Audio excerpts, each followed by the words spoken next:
मैं हूँ ज्योतिषाचार्य नीलम शर्मा। आप देख रहे हैं मेरे साथ। आज ज्योतिष के पहलुओं पे हम बात करेंगे। ज्योतिष के दो पहलू जिनमें हम सूर्य और चंद्रमा की आज चर्चा करेंगे। जी हाँ, ऐसी चर्चा जो कि कुंडलियों में किस तरीके से हम चंद्रमा सूर्य को देखकर तिथि वार महीना ये सब निकाल देते हैं। ये सारी चीज़ें कुंडलियों में जिस भी राशि के अंदर चंद्रमा सूर्य को हम देखकर बता सकते हैं कि किस माह में जन्म हुआ होगा, किस तिथि पे उस व्यक्ति का जन्म हुआ होगा। ये सब चंद्रमा की और सूर्य की स्थिति को कुंडली में देखकर, अगर किसी की date of birth time and place हमारे पास नहीं है तो हम ये बड़े इजी तरीके से बता देते हैं। अब हम आज बात करेंगे, जैसे सूर्य को मैंने आपको बताया कि 12 महीने जिस भी राशि के अंदर वो परिवर्तन करते हैं तो वो संक्रांति के नाम से जाना जाता है। इधर जिस भी राशि पर चंद्रमा अगर होते हैं और जिस राशि पे जिस नक्षत्र पे पूर्णमासी पड़ती है वो ही नक्षत्र के नाम से पूरे महीने को जाना जाता है। आज हम इसी विषय को लेकर बात करेंगे कि अगर चंद्रमा श्रवण नक्षत्र में होता है तो सावन का महीना कहा जाता है, श्रवण मास। और जिस तरीके से जिस माह की पूर्णमासी पड़ती है, पूर्णमासी पे जिस नक्षत्र के ऊपर चंद्रमा होते हैं उस माह का नाम भी उन 27 नक्षत्रों में से 12 माह का नाम उन्हीं से रखा गया। अब हम बात करते हैं कि चंद्रमा की कला किस तरीके से इफेक्ट करती हैं सबके ऊपर। चंद्रमा जो है वो पृथ्वी के सबसे नज़दीकी उपग्रह है।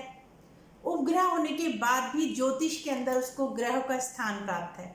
और चंद्रमा बहुत ही आकर्षण, जिसे कहते हैं हम गुरुत्वाकर्षण, जिस तरीके से धरती के ऊपर होता है इसी तरीके से इसके आकर्षण होता है। तो पानी के अंदर, समुंदर के पानी के अंदर ज्वार भाटा भी चंद्रमा की वजह से आता है। जो भी राशि चंद्रमा से प्रभावित होती है वो चंचल स्वभाव की और तीव्रगामी, यानी चंद्रमा बहुत फास्ट मूवमेंट करता है तो वो तीव्र गति से काम करने वाली मानी जाती है। चंद्रमा से जो प्रभावित होता है वो मन सर्वाधिक प्रभावित होता है, क्योंकि चंद्रमा को ब्रह्मा जी ने जो है वो औषधि का, मन का, जल का और गंधर्व राज बना दिया था। तो जो मानव जाति है यानी मानव जीव के मन पर चंद्रमा का प्रभाव सर्वाधिक होता है। और जिसका मन चंद्रमा के प्रभाव पर होता है, जिस तरीके के चंद्रमा के ऊपर प्रभाव होते हैं उस तरीके का व्यक्ति के व्यक्तित्व पर वो प्रभाव डालता है। अब हम बात करते हैं कि मन मस्तिष्क पर अगर चंद्रमा का प्रभाव जिन ग्रहों को लेकर होता है उस तरीके का व्यक्तित्व उस व्यक्ति का बनता है। चंद्रमा सूर्य को ग्रहण योग में आते हैं ये, और ये स्वर भानु राक्षस रहा है जिस समय दुर्भाषा ऋषि ने श्राप दिया था कि जो स्वर्ग है वो श्री विहीन हो जाए। श्री यानी लक्ष्मी जी की पुनः प्राप्ति के लिए सुर और असुरों के अंदर समुद्र मंथन किया गया, जिसमें बहुत कुछ निकला, जिसमें श्री यानी लक्ष्मी जी भी निकली।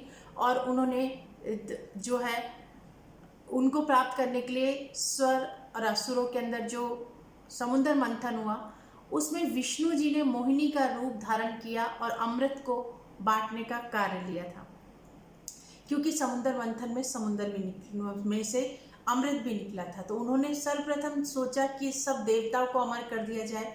स्वर भानु अत्यधिक इंटेलिजेंट कहा जाए, चालाक कहा जाए वो थे कि वो जाकर देवताओं की श्रेणी में बैठ गए और सूर्य चंद्रमा के बीच में जाकर वो बैठ गए।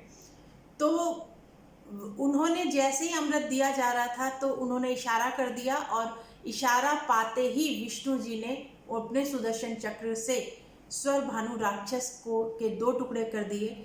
जो धड़ भाग बना वो केतु बना और जो मुख का भाग था वो राहु बना। तो उन्होंने श्राप दिया कि मैं तुम्हें ग्रास यानी खाऊंगा।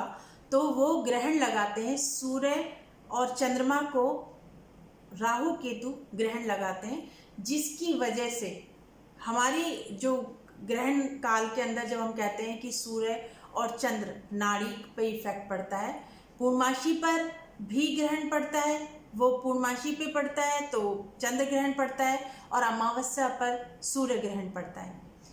चंद्रमा को हमारी पौराणिक कथाओं के हिसाब से गणेश जी ने भी श्राप दिया है। जैसे कि अभी भाद्रपद की जो चतुर्थी थी जिसमें गणेश जी का जन्म माना जाता है, राजा कुबेर जो हैं वो उन्होंने भोज का आयोजन किया जिसमें गणेश जी गए हुए थे, और गणेश जी जैसे गिर गए तो चंद्रमा की हंसी छूट गई, जिससे क्रोधित होकर गणेश जी ने उनको श्राप दिया कि तुम क्रांति विहीन हो जाओ और तुम्हारे को श्राप लगेगा। तो ये जो श्राप था जिसकी वजह से जो गणेश चतुर्थी आती है उस समय चंद्रमा के दर्शन कलंकित करते हैं, और इसके कारण श्री कृष्ण को भी कलंक का सामना करना पड़ा था। तो यहाँ पर चौथ के चंद्रमा जो है वो श्रापित माने जाते हैं, क्योंकि उन्होंने क्षमा याचना की तो अपने जो श्राप था उसकी आयु को या उसके अवधि को कम किया।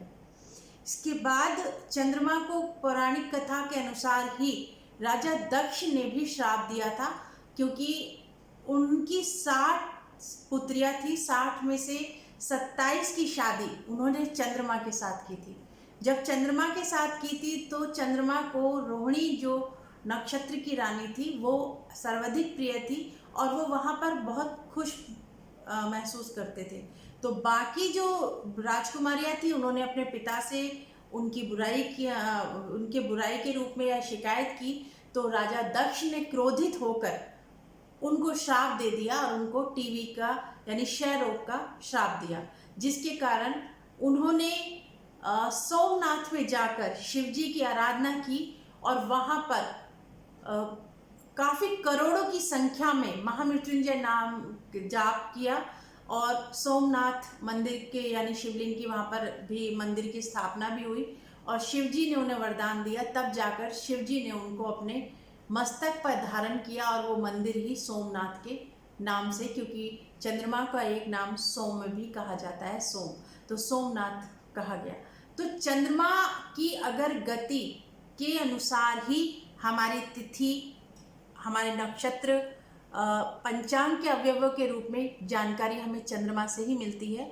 अगर चंद्रमा ना हो तो वास्तव में ही हम ज्योतिष की गणना नहीं कर पाएंगे कि चंद्रमा से तिथि, नक्षत्र, इन सारी चीज़ों की जानकारी हमें चंद्रमा की स्थिति को देखकर हम जानते हैं। सूर्य चंद्रमा कुंडली के अंदर बहुत अहमियत रखते हैं, और अगर हम कारक की बात करें तो पिता यानी मानव जन्म में पिता का जो रूप होता है वो सूर्य का कारक माना जाता है, और माता को चंद्रमा का माना जाता है। और सूर्य से हम आत्मा को मानते हैं, तो चंद्रमा से हम अपनी भावनाओं को मानते हैं। अपनी भावनाओं को जो जिस भी ग्रहों के प्रभाव में होती है उस तरीके के इमोशंस व्यक्ति के जीवन के अंदर अत्यधिक मिलेंगे। तो चंद्रमा पे अभी जो भाव पृथ्वी से हमें दिखाई नहीं देता, वो जो भाग है चंद्रमा का, वो अदृश्य भाग जो होता है वो पितृलोक माना जाता है।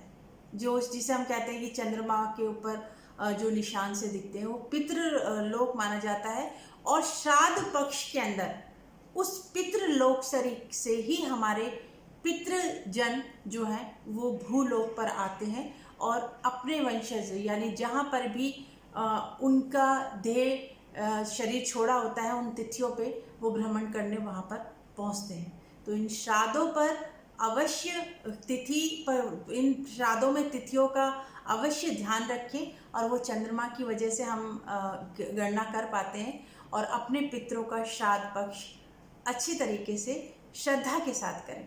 तो चंद्रमा और सूर्य की आराधना के साथ साथ पितृदेव को भी याद किया जाए, पितरों को भी, तो आपके किसी भी काम में विघ्न नहीं आएगा। अभी तक आपने अगर हमारा चैनल लाइक नहीं किया है तो लाइक कीजिए, सब्सक्राइब कीजिए, नोटिफिकेशन बेल को अवश्य प्रेस कीजिए। नमस्कार।